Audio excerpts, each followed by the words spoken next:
শুভ দুপুর বন্ধুরা, আশা করছি তোমরা সবাই ভালো আছো। তোমাদের ভালোবাসায় আমিও ভালো আছি। তো আজ একদম দেখো, সব ছোটো হাঁড়িতে ভাত, ছোট ছোট রান্না, মানে অল্প অল্প।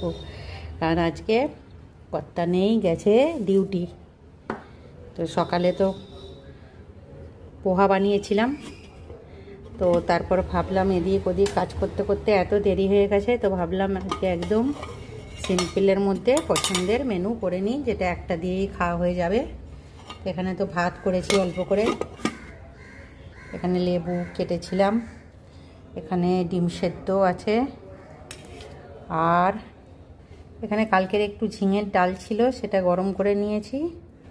আর এখানে আজকে আবার ছেলেদের জন্য করেছি মসুর ডাল পেঁয়াজ দিয়ে। ওদেরকে কালকের ডালটা দেব না, এটা আমি খেয়ে নেব।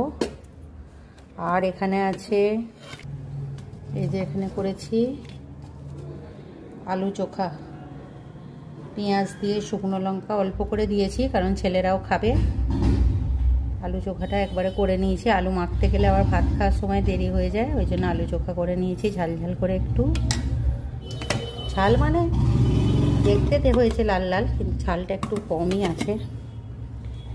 আর করেছি আমার জন্য এই যে পটল বাটা, পটলকে পিস পিস করে কেটে নিয়ে আর সেদ্ধ করে একদম জলটা শুকিয়ে নিয়েছিলাম। নিয়ে আমি এতে পেঁয়াজ দিইনি, রসুন আর কাঁচা লঙ্কা দিয়ে বেটে নিয়ে তারপরে এটাকে তেলের মধ্যে কালো জিরে ফোড়ন দিয়ে একদম ভাজা ভাজা করে নিয়েছি শুকনো করে।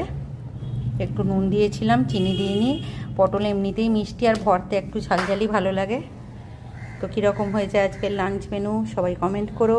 কারা এরকম সিম্পল খাবার খেতে পছন্দ করো সেটাও আমাকে কমেন্ট করে জানিও। চলো আজকের মতো টাটা।